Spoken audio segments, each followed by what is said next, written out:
নমস্কার। আজকে আমি আপনাদেরকে নিয়ে যাব রামকৃষ্ণদেবের জন্মস্থান কামারপুকুরে। টোটো থেকে নেমেই সোজা হাঁটা দিলাম মঠের দিকে। মঠের রাস্তার দুপাশে বেশ অনেক দোকানপাট আছে। পৌঁছে গেলাম মঠের গেটের সামনে। গেটে টাঙানো রয়েছে মঠ দর্শনের সময়সূচি।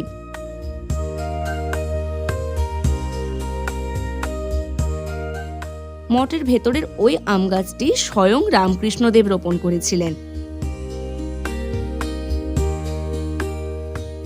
মঠের ভেতরে ক্যামেরা নিষিদ্ধ, তাই বাইরে থেকেই মঠের ভেতরের কিছুটা অংশ ক্যামেরাবন্দি করলাম। ওই খড়ের চালের মাটির কুটিরগুলি ছিল রামকৃষ্ণদেব ও সারদা মায়ের বাসগৃহ। আর এই মন্দিরটি রামকৃষ্ণদেবের বাড়ির কুলদেবতা রঘুবীরের মন্দির। মাটির এই কুটিরগুলি দেখলে আপনার চোখের সাথে মনটাও জুড়িয়ে যাবে।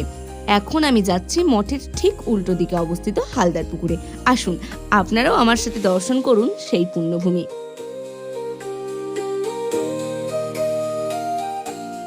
এইখানের শান্ত পরিবেশ এক মুহূর্তে আপনার মন ভালো করে দেবে।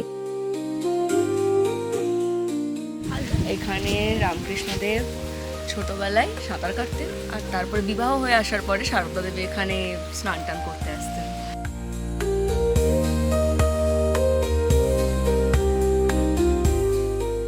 এইখানের বেশ কিছুক্ষণ সময় কাটিয়ে এখন রওনা দিলাম লাহাবাবুদের বাড়ির উদ্দেশ্যে।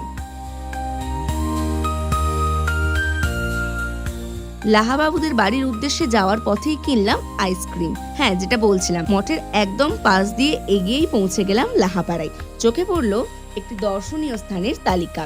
তবে আপনারা যারা নতুন আসবেন তাদের জন্য টোটোই বেস্ট অপশন।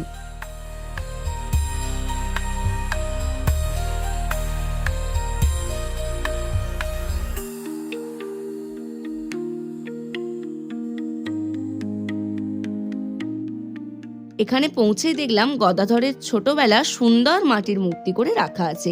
ইনি হলেন লাহাবাবুর কন্যা প্রসন্নময়ী দেবী, যিনি শিশু গদাধরকে গোপাল জ্ঞানে আদর করতেন। আর ইনি লাহাবাবু ধর্মদাস লাহা। এইটা দেখুন, এইটা হলো লাহাবাবুদের পাঠশালা, যেখানে ছোটবেলায় গদাধরকে শিক্ষা গ্রহণের জন্য পাঠানো হতো। কত প্রাচীন ইতিহাস বুকে নিয়ে সেই টোল আজও দাঁড়িয়ে আছে। কেবল খড়ের বদলে ছাউনিতে জুটেছে এখন টিন।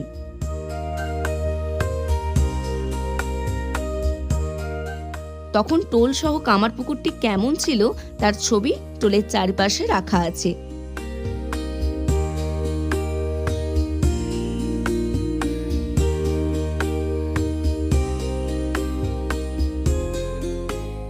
টোলের পাশেই রয়েছে রাসমঞ্চ।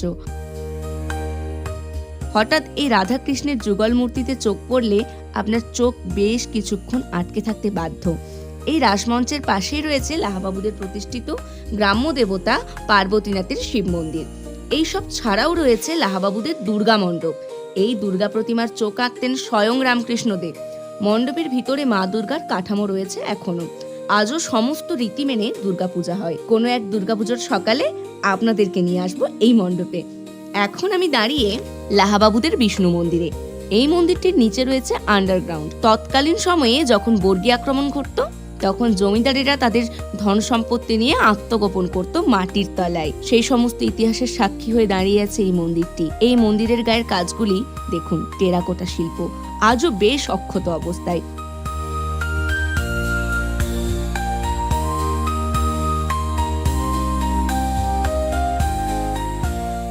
এই মন্দিরের উঠোনে গদাধর ছেলেবেলার ঘটনা, যেমন রামকৃষ্ণদেবের বাবার কামারপুকুরে বসতি স্থাপন, গদাধরের সাধু সেবা, লাহাবাবুদের গয়না ফেরত, গদাধরের বিয়ে মাটির মূর্তি আকারে রাখা রয়েছে।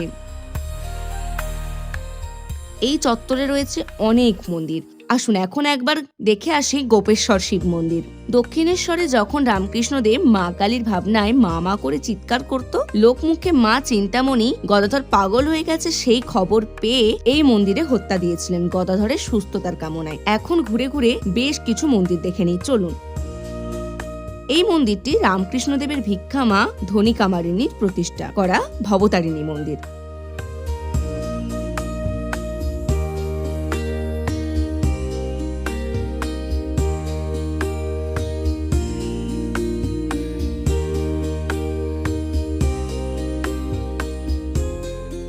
এরপর যাব গদাধরের সেই ভিক্ষামা তথা ধাত্রীমা ধনী কামারিনী মন্দিরে। এই মন্দিরে শিশু গদাইকে কোলে নিয়ে ধনীমাতার একটি বিগ্রহ রয়েছে।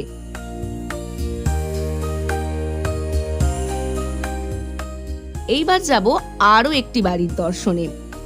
আসুন ঘুরে দেখি সেই বাড়ি, যেই বাড়ির সাথে রামকৃষ্ণদেবের ছোটবেলা জড়িয়ে। এই সমস্ত রাস্তা দিয়েই বালক গদাধর ছুটে বেরিয়েছে। এই সমস্ত স্থান ছিল তার লীলাক্ষেত্র। সেই সমস্ত রাস্তাঘাট স্থান দিয়ে আমি হেঁটে চলেছি, এ এক আলাদা অনুভূতি।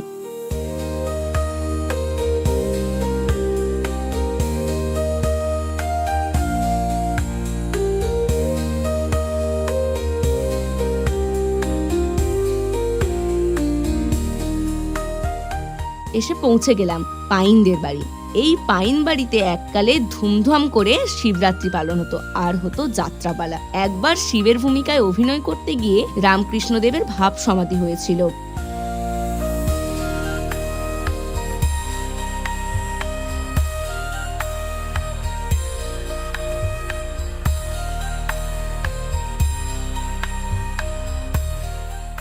এখানে একটি দোকানও আছে, চলুন দেখি কি কি আছে।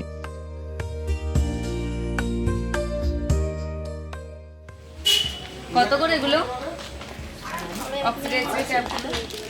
15 টাকা, 12 টাকা। এখন চলুন নিয়ে যাব একটি পুকুরের কাছে। পুকুরটি তৎকালীন রাজা কামারদের কাজের সুবিধার্থে খনন করেছিলেন। সেই পুকুর থেকেই কামারপুকুর স্থানের নাম।